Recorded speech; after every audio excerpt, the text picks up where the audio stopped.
Oh, meu Deus! E agora, como é que eu poderei viver sabendo que o Papa me considera algo tão indigno quanto guerras e fome?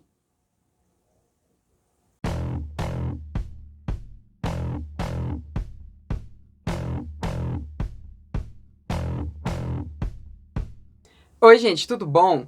Então, hoje a gente vai aqui falar sobre religião mais uma vez. Pois é, mas eu juro que não é implicância minha. É implicância dos religiosos com a gente. Até porque, né, o Papa resolveu o quê? Falar mal de pessoas trans. Falou mal de pessoas trans agora sim, sabe? 2024 e o Papa falando mal de pessoas trans. Alguma novidade? Não. Não tem novidades, porque desde a fundação da Igreja Católica ela faz isso. Mas acontece que o Papa colocou ali, né, cirurgias de redesignação sexual considerada como uma violação da dignidade humana. E ele também colocou como violação da dignidade humana guerras, pobreza, abuso sexual, feminicídios e cirurgias de redesignação sexual. Tipo a cirurgia que eu fiz. Oh, meu Deus, eu sou indigna para a humanidade. Bom, acontece que de vez em quando o Vaticano faz ali uns textos, né? Dizendo o que que são, o que é errado, o que é certo, essas palhaçadas do Vaticano, né? E aí eles resolveram fazer um texto dessa vez, né? Que esse texto saiu nesse dia de hoje, que eu estou gravando esse vídeo, que é o dia 8 de abril de 2024. E nesse texto ele era sobre violações de direitos humanos, aquilo que era considerado violação de direitos humanos. E nesse texto tem várias coisas, assim, que de fato são violações a direitos humanos, né? Como eu falei, tem guerras ali, tem pobreza, né? Tem, enfim, fome, tem crimes, tem assassinatos, tem feminicídios, né? Tem abuso sexual, tem tudo isso que de fato são violações de direitos humanos. Mas também tem lá, considerado como violação de direitos humanos, cirurgia de redesignação sexual. Sério. Violação de direitos humanos. Tem outras coisas também, né, que são interessantes da gente pontuar aqui, como, por exemplo, né, o aborto, né, também tá lá classificado como uma violação de direitos humanos, tá lá classificado também como uma violação de direitos humanos, barriga de aluguel, né, e o que mais que tem lá? Ah, eutanásia também. Eutanásia tá lá como uma violação de direitos humanos. Que é uma coisa que, inclusive, é como eu quero morrer, tá? Eu quero morrer eutanasiada quando eu estiver bem velha. Minha mãe odeia que eu fale isso. Mas é como eu quero morrer, gente. Eu quero morrer assim, com um suicídio assistido, como eutanásia, quando eu estiver o quê? Bem velha, debilitada e não conseguindo viver a minha vida por eu mesma. Aí eu vou querer dar um fim. Então, tudo isso é considerado uma violação de direitos humanos pelo Vaticano. E assim, você que está assistindo esse vídeo deve estar se perguntando, e de forma muito pertinente eu diria, né? Enfim, se perguntando, tá, mas no que isso interfere na minha vida enquanto uma pessoa trans? Eu vou te responder. Não interfere em absolutamente nada, e interfere em absolutamente tudo também. Eu vou explicar aqui um pouco, né? Na prática, isso parece não interferir nada na nossa vida, por quê? Porque a gente não mora lá no Vaticano, né? Então, o que o Vaticano decidir não vai impactar na nossa vida enquanto uma legislação, por exemplo, já que a legislação que importa pra gente é a legislação daqui do Brasil, né? Ou de algum país falante de português, caso você esteja me assistindo de algum desses países. Sei lá de onde é que você está me assistindo também, né? Às vezes está me assistindo de algum outro país aí, sei lá, dos Estados Unidos, mas você fala português. Sei lá também de onde é que você está me vendo. Mas o importante é que o que o Vaticano decide não importa pra gente que vive aqui no Brasil ou em outros países que não sejam Vaticano, então não tem nenhum impacto legal na nossa vida. Mas ao mesmo tempo tem um impacto em tudo na nossa vida, porque a gente está falando da maior, né, religião do mundo, aquela que tem mais adeptos no mundo, né? E a gente está falando de um documento escrito pelo líder religioso máximo dessa religião. E as pessoas elas levam muito a sério o que o Papa diz quando lhes é conveniente, né? As pessoas católicas. Porque quando não é conveniente para as pessoas católicas, elas xingam ele, né? Tipo, sei lá, ele defendeu gays. Porque o Papa, de vez em quando, ele defende gays, né? Então, defendeu gays, aí não vale, porque olha só esse Papa comunista, desgraçado, não sei o que, blá blá blá, que as pessoas ficam falando. Mas quando é conveniente, quando ele fala alguma coisa, quando tem algum documento do Vaticano que corrobora algum preconceito que essas pessoas já têm, isso é meio que uma validação do preconceito delas. Então, elas pegam isso pra poder colocar ali como, sabe? Olha só, o Papa, o maior líder religioso, aquele que fala por Deus aqui na Terra, disse isso, então tá valendo. E esse é um desses casos, né? Porque ele falou que as nossas cirurgias, né, cirurgias de pessoas trans, elas são uma violação dos direitos humanos, porque segundo esse documento do Vaticano, as pessoas elas têm que aceitar e não, né, fazer um tipo de violação ao corpo que lhes foi dada por Deus. Olha eu aqui aceitando o que me faz mal, ó. Olha aqui, tô aceitando muito o que me faz mal, muito mesmo. E pode ter certeza de que você vai ver líderes religiosos católicos, né, padres, bispos, essas coisas assim, usando isso de argumentação para continuarem perpetrando esse ódio que eles perpetram contra nós o tempo inteiro. Porque, gente, não é novidade nenhuma. A Igreja Católica tá contra pessoas trans. A Igreja Católica tá disseminando discriminação contra pessoas trans. Isso não é novidade. Isso eles fazem o tempo inteiro. Isso eles sempre fizeram. Sempre fizeram, tá? Sempre. Então, zero novidades disso, gente. Zero novidades disso. Mas, né, mesmo isso não sendo uma novidade, é algo sim relevante da gente pontuar e relevante da gente se atentar, porque será usado contra nós, tá? Tudo que eles podem, eles usam contra nós. E, gente, vamos falar aqui sobre essa ameaça tão grande à dignidade humana, né, que é cirurgia de redesignação sexual. Porque, assim, eu acho muito curioso esses líderes religiosos, né, quererem pautar o que é uma grave ameaça à dignidade humana, colocando a nossa cirurgia, uma cirurgia que salva as nossas vidas, como uma ameaça à dignidade humana. Porque parece que para eles, o que é digno na vida de uma pessoa trans é ela ser infeliz, né? Parece não, para eles isso que é digno, né?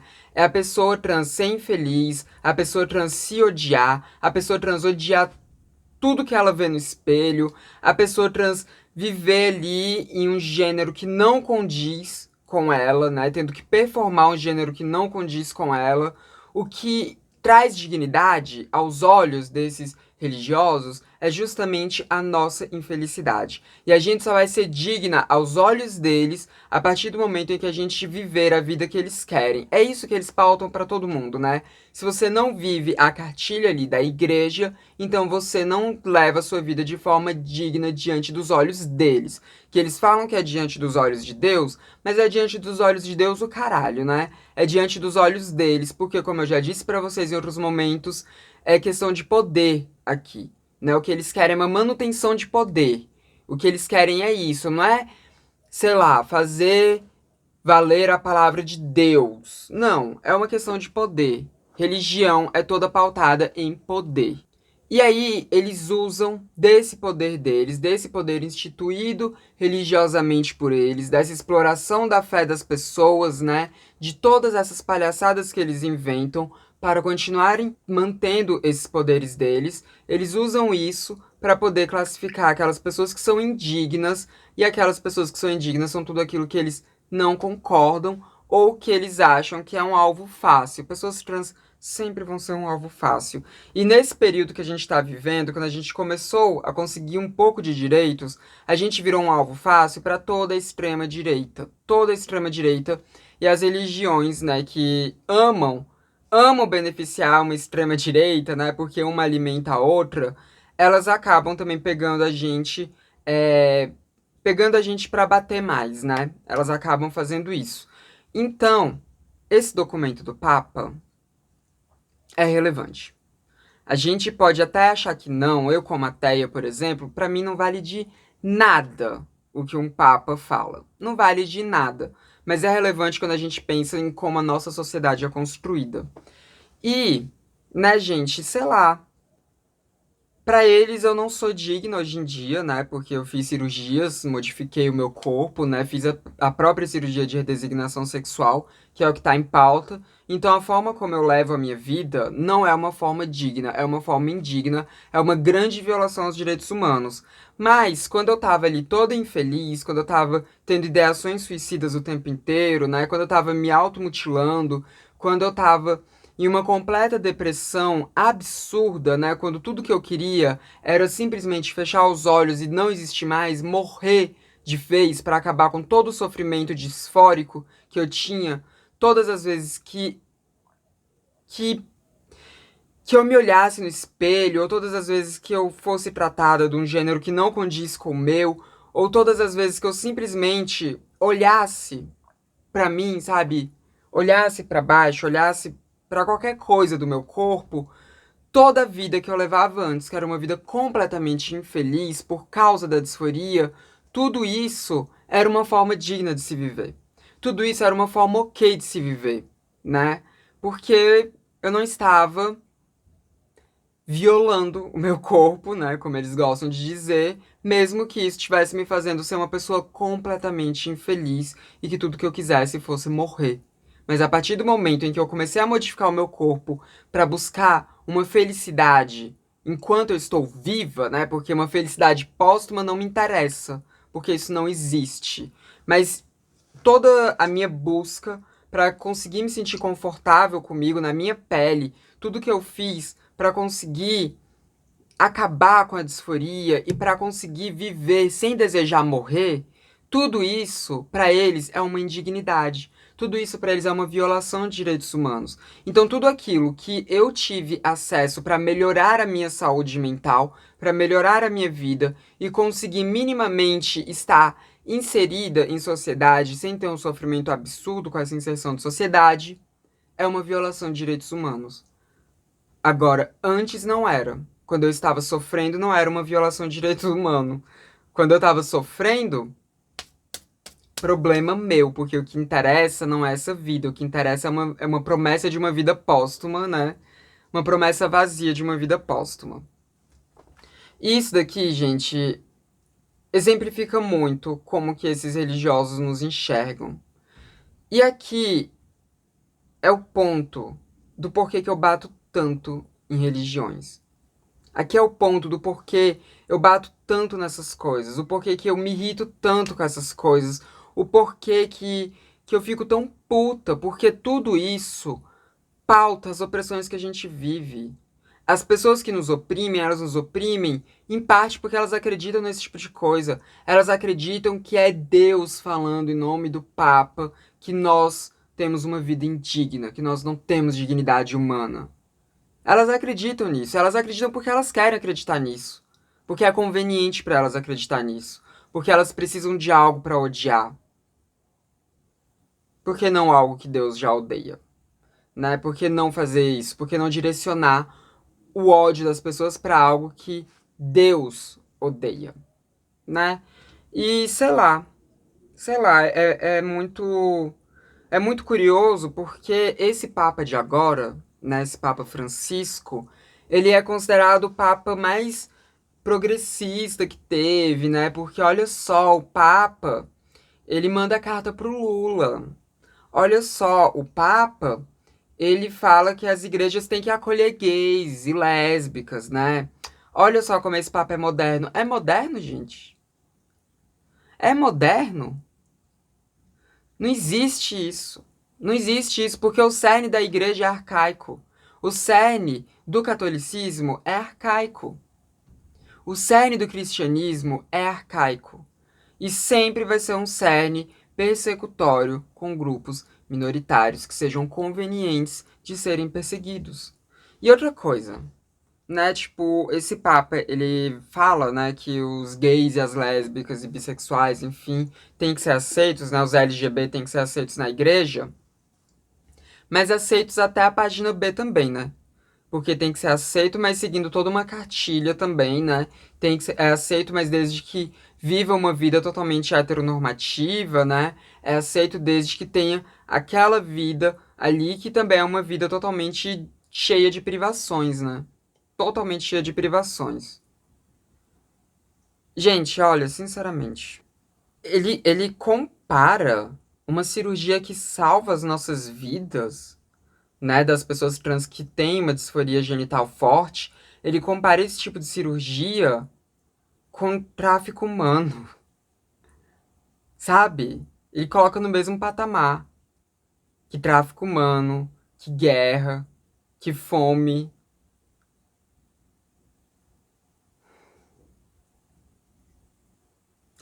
Não existe, não existe conciliação entre igreja e pautas LGBT.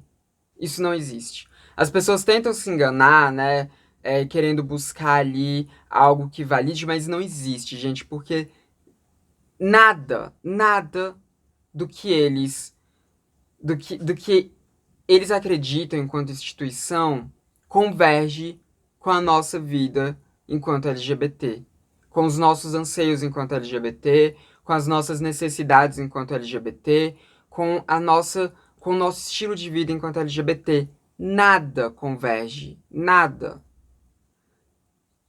E eu não sei, eu sempre fico me perguntando, né, por que que tem tanta gente que é LGBT e segue esse tipo de religião, tipo, gente, por que que vocês seguem uma religião que fala isso de vocês, que fala que vocês não são dignas, que compara vocês com criminosos, que compara vocês com homicidas, sabe? Que compara vocês com pessoas que fazem coisas horrendas. Por que que vocês seguem esse tipo de religião? Por que que vocês, sei lá, vocês realmente acham que isso é ok, que isso é aceitável? Sei lá. Eu não sei porque que as pessoas LGBTs ainda insistem nesse tipo de religião. Não sei. Não tem outra forma de vocês viverem a fé de vocês, não. Sabe? Tipo, vocês precisam estar dentro de uma igreja, vocês precisam estar dentro de uma religião que oprime tanto assim quanto é religião católica e quanto as religiões evangélicas. Vocês não podem viver essa fé de vocês de uma forma separada dessas instituições tão opressoras. Vocês não podem fazer isso, porque olha, sei lá, eu acho triste. Sinceramente, eu acho triste quando eu vejo LGBT religioso. Quando eu vejo LGBT que segue, sabe, essas religiões que são tão opressoras com a gente. Eu fico triste. Eu fico triste porque você tá seguindo algo que tá o tempo inteiro dizendo que te odeia. Você tá seguindo algo que tá o tempo inteiro dizendo que você tem que ser infeliz pra você conseguir uma graça divina. Que conforto que uma religião dessa traz pra vocês. Que conforto. É algo totalmente arcaico, totalmente não pautado em conhecimento científico, totalmente não pautado em direitos humanos básicos de pessoas LGBTQIA+. Sei lá, não sei pra que vocês seguem isso. Mas a gente tá falando de um líder de Estado, né? A gente tá falando da principal voz da maior religião do mundo ocidental. A gente tá falando de alguém que é relevante, de alguém que é importante. E eu sei lá, eu acho que isso não vai impactar políticas públicas, né, de nenhum país. Eu acho que não vai. Mas com certeza isso é o tipo de coisa que endossa mais ainda os ódios, né, de pessoas que já nos odeiam. Então é só um reforço para as opressões que a gente já sofre, né? E isso vai ser cada vez mais disseminado dentro das igrejas. Mais disseminado. E a gente vai ter isso sendo passado para cada vez mais pessoas que vão nos odiar simplesmente porque, sei lá, para elas a gente tá no mesmo patamar que alguém que faz tráfico de seres humanos. Mas olha, eu tenho que dizer para vocês, hein? Tô muito melhor hoje em dia vivendo toda a minha indignidade, toda a minha violação de direito humano do que antes, quando eu era uma pessoa aceitável aos olhos do Vaticano. Se bem que acho que eu nunca fui uma pessoa muito aceitável aos olhos do Vaticano, não. Acho que eu nunca fui mesmo, não. Que bom pra mim, porque significa o quê?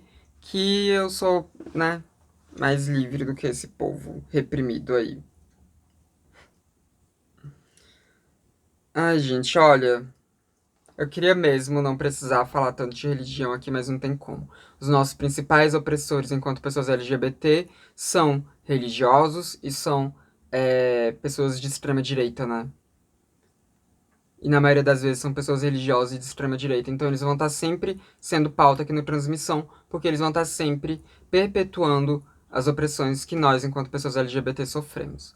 Eles vão estar sempre sendo os principais algozes da nossa movimentação, das nossas lutas, da nossa vida.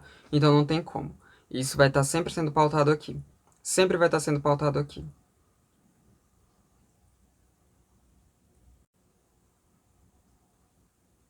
Sinto muito você estar me assistindo aí e for uma pessoa LGBT católica. Sinto muito, sinto muito. Não pelo que eu disse aqui, mas por você estar ainda se iludindo nessa instituição bosta aí. E é isso, esse foi o vídeo do transmissão de hoje, né? Podem aí, sei lá, se você for religioso e quiser me xingar, pode me xingar aí, tô nem aí pra isso não, né? Tô nem aí pra isso. Mas se você tiver alguma coisa mais positiva pra comentar, comenta aí, complemente esse vídeo, né? Dê o seu engajamento, dê o seu like para ajudar esse vídeo a chegar em mais pessoas. E também não se esqueça de se inscrever nos canais caso você não seja inscrito ainda. Esse foi mais um vídeo do Transmissão, o canal sem tema. A gente se vê na próxima. Até mais.